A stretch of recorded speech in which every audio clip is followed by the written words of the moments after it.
Salam ki Sahil televiziyasında mənim Tural İsmayılovun təqdimatında siyasi baxış verilişini izləyirsiniz. Təbii ki, yeni ilin ilk həftəsi ən önəmli hadisələrdən biri artıq ənənə halını alan cənab prezidentin hər yeni ilin ilk iş günündə yerli televiziya kanallarına verdiyi müsahibədir və 7 yanvar tarixində cənab prezidentin yerli televiziya kanallarına verdiyi müsahibədə Azərbaycanın siyasi baxışı, gələcək vizyonu ilə bağlı çox önəmli tezislər və mesajlar var idi və bu müsahibə və bu müsahibədə səslənən fikirlər ətrafında bu gün maraqlı bir müzakirə aparacağıq və siyasi baxışdan mənim qonağım Mətbuat Şurası İdarə Heyətinin üzvü, tanınmış media eksperti Müşfiq Ələsgərlidir. Müşfiq müəllim, xoş gəlmisiniz. Xoş gördük. Müşfiq müəllim, əvvəlcə cənab prezident hər yeni ilin ilk iş günündə, ilk iş həftəsində yerli televiziya kanalları vasitəsilə müsahibə verir, Azərbaycan cəmiyyətinin öz fikirlərini çatdırır, dünya mediasında böyük maraq alır. Bu artıq bir ənənə halını alıb. İstəyirəm orada səslənən siyasi fikirləri dəyərləndirməzdən əvvəl bir media eksperti kimi bunun bir əhəmiyyətinə toxunasınız ki, ölkə başçısı hər yeni ildə öz xalqına yerli televiziya vasitəsilə müraciətlər ünvanlayır. Buyurun. Haqlı qeyd edirsiniz. Bu ənənənin əsası təqribən 2022-ci ildə qoyulub. Həmin 22-ci ildə ilk dəfə cənab prezident bu formatı yaratdı və yanvar görüşü belə deyək ki, artıq bir brendə çevrilir, brend halını alır. Çünki qeyd etdiyiniz kimi hər il yanvarın ilk həftəsində, iş başlayandan sonra ilk həftəsində cənab prezident bu milli televiziyalar üçün geniş müsahibə keçirir. Əvvəla bu müsahibə iki baxımdan bizi üçün çox əhəmiyyətlidir. Mən onu vurğulamaq istəyirəm. Birinci tərəfi odur ki, cənab prezident ən ümdə mesajlarını məhz milli televiziya vasitələri üzərindən ötürür. Bizim üçün önəmlidir və bizim milli media subyektləri də bu mesajları lazım olduğu tərzdə beynəlxalq həm yerli, həm beynəlxalq auditoriyaya çatdıra bilir.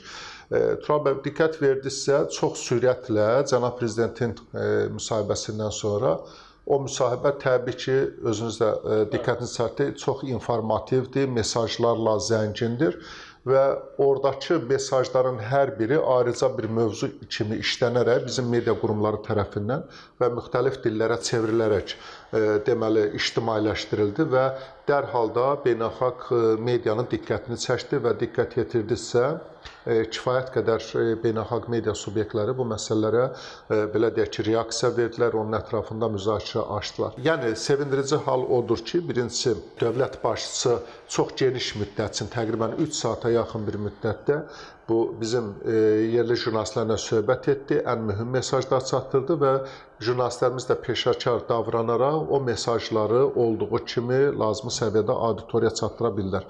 Bu məsələnin bir tərəfidir. Qaldı ki, prezidentin yanvar görüşü həm yerli auditoriya tərəfindən, həm də beynəlxalq auditoriya tərəfindən izlənilən və gözlənilən bir mətbuat konfransıdır. Niyə görə?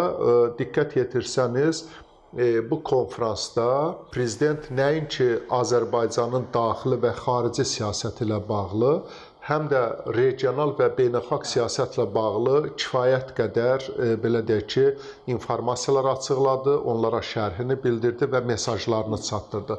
Bu çox mühüm bir hadisədir və etiraf olunmalıdır ki, Azərbaycan prezidenti dünyanın ən informasiyalı siyasətçilərindən biridir.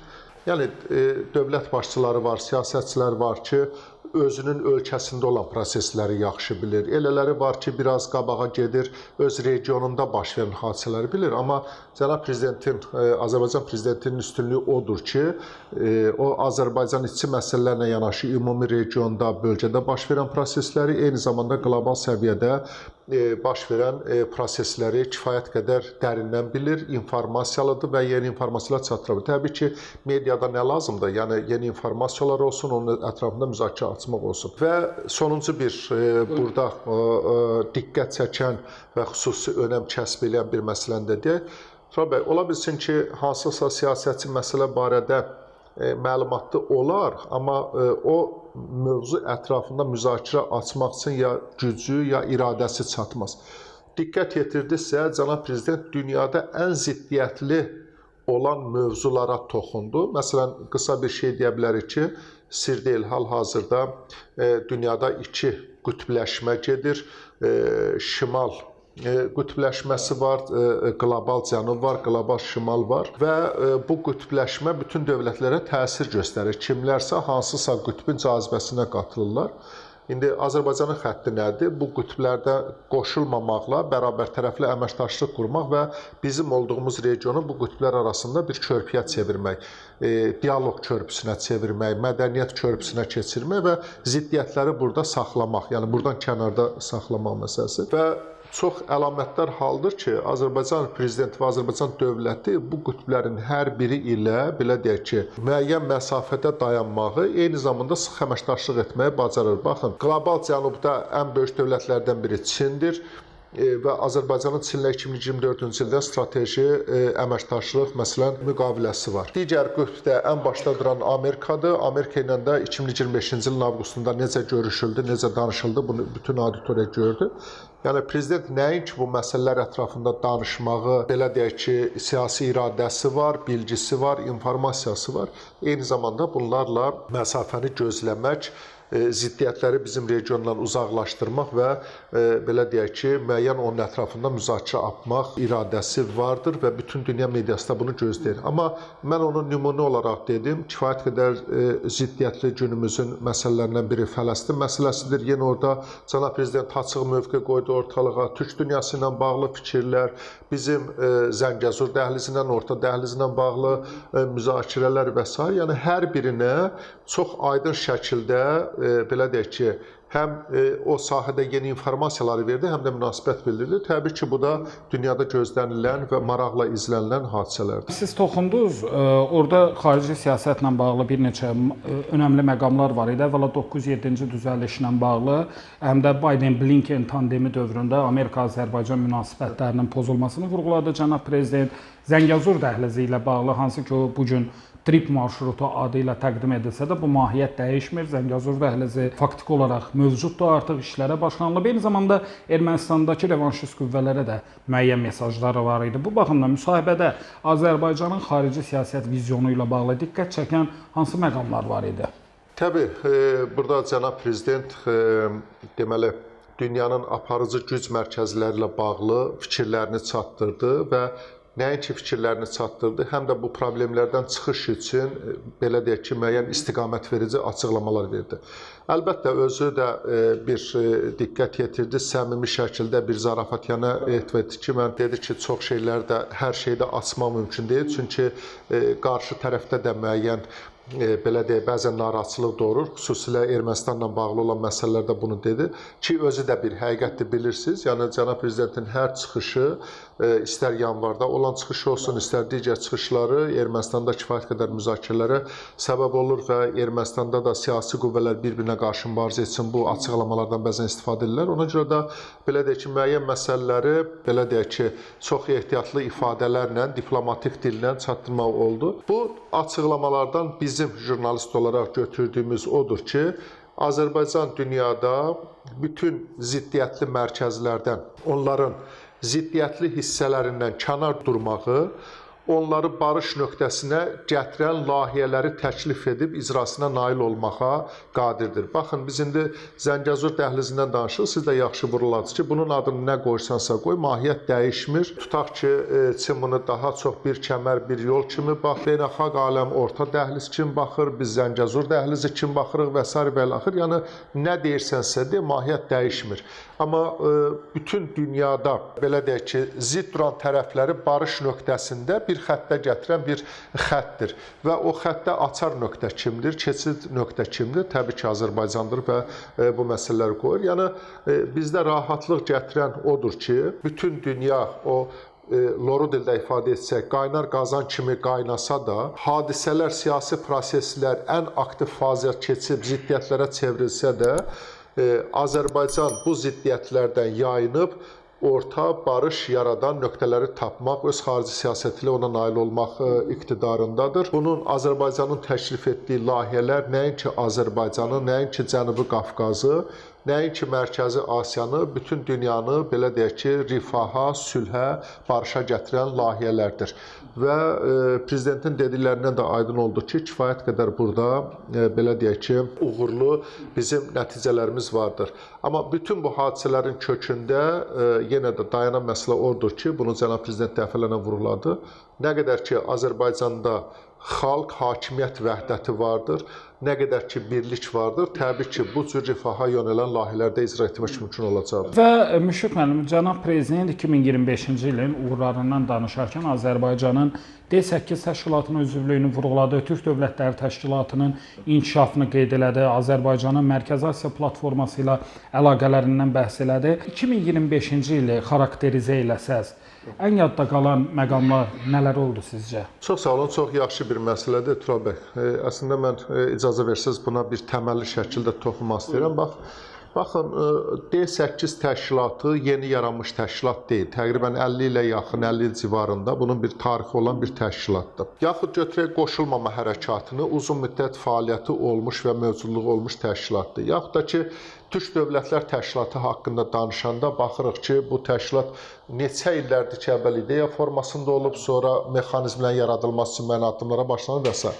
Amma bu təşkilatların hər birində son 3-4 il ərzində çox ciddi şəkildə aktivləşmə müşahidə olunur. Aktivləşmənin səbəbi nədir? Aktivləşmənin səbəbi Azərbaycanın orada, belə deyək ki, bir əmək qoyması, bir potensial qoyması ilə bağlıdır. Baxın, konkret misal dediniz, baxın, 2025-ci ilin son rübündə Bakıda bir neçə bu təşkilatlarla bağlı bir neçə möhtəşəm tədbirlər keçirildi. Məsələn, D8 təşkilatına daxil olan dövlətlərin media təşkilatlarının noyabr ayında Bakıda forumu keçirildi və bir platforma yaradıldı. Türk dilli dövlətlər təşkilatına daxil olan həm qeyri-hökumət təşkilatlarının, həm media təşkilatlarının bir forumu keçirildi. Özbəkistan-Azərbaycan media forumu keçirildi. Gürcüstan-Azərbaycan media forumu keçirildi. Baxın, bunlar Qlobal Cənub QHT bəli, qlobal o yazda olmuşdu, bəli, 2025-ci ilin yazında. Baxın, kimlər üçünsə bu bir adi bir toplantı, bir tədbir kimi qəbul oluna bilər. Amma bu tədbirlərin hər birinin kökündə çox böyük bir mahiyyət var. Biz baxırıq, yəni türk dilli dövlətlərin və türk xalqlarının birliyi ilə bağlı bilirsiniz ki, bu ideya təzə ideya deyil. Bunun 100 ildən yuxarı, ən azı 100 illə yaxın bir belə deyək ki, konkret ideologiya formasında gəlir. Belə deyək ki, Azərbaycan müstəqillik qazanandan bir sıra digər türk dilli dövlətlər də yarandan sonra bu istiqamətdə konkret addımlar atılır. Burada amma işlək mexanizmlər lazımdır. Hadisələri operativ müşahidə edən, çevik reaksiya verən, onlarla bağlı işləməyə bacaran konkret mexanizmlər olmalıdır. Bu sahədə əsas mexanizmlərdən biri də İndi biz iqtisadi sektor deyilik, bu başqadır, siyasi sektor başqadır. Biz öz sahəmiz olduğu üçün dəqiq bilirik ki, məsələn, ən yaxşı vasitələrdən xalqların həm yaxınlaşması üçün, həm əlaqələrin inkişafı üçün, həm informasiya mübadiləsisi ən yaxşı vasitələrdən biri media platformalarının yaradılmasıdır. Niyə indiyə qədər yaranmırdı? Niyə indi yarandı? Baxın, Azərbaycanın təşəbbüsü ilə bütün bunlardan hamısında bir ortaq media platformalarını yaxud da ki, qeyri-hökumət təşkilatları platformaların yaradılması üçün bir təşəbbüslər oldu, işlək mexanizmlər yaradıldı və bu mexanizmlər yaradılıb işə düşəndən sonra təbii ki, daha böyük, belə deyək ki, dividendləri görəcəyik. İkinci, burada bir məsələ var. Bunlar təkcə təbliğat aparılması, xalqın yaxınlaşması üçün mədəni müstəvidə və s. deyil. Burada həm də informasiya savaşından qorunma mexanizmləri var. Baxın, Tural bəy, indi biz o peşəkar adamlarıq, peşəkar mühitdə danışırıq. Uzun illərdir ki, beynəlxalq aləmdə rəyi formalaşdıran transmilli media korporasiyalardır. Bir 10-15 beynəlxalq transmilli media korporasiyaları var ki, burada BBC var, New York Times var, nə bilim France 24 var, nə bilim başqaları var ki, bunlar uzun illərdir ki, beynəlxalq ictimai rəyi belə deyək ki, monopoliya alıblar və öz istədikləri kimi yönləndirirlər. Amma 2024 və 2025-ci ildə baş verən hadisələr göstərdi ki, bunlar heç də obyektiv jurnalistika prinsiplərlə fəaliyyət göstərməyiblər. Bunların çox ciddi şəkildə informasiya manipulyasiyaları olub, xalqlara, dövlətlərə qarşı və s. Konkret olaraq desək, cənab prezident Donald Trump'ın USAID ilə bağlı apardığı kampaniyadan sonra həm New York Times'ın, həm BBC-nin, həm France 24-ün və digərlərinin əksər o beynəlxalq transmilli kivlərin hamısının USAID ilə bağlılığı, ondan layihə alması və özlərinin informasiya siyasətini həmin o siyasi konjunkturaya uyğunlaşdırması ilə bağlı faktlar çıxdı.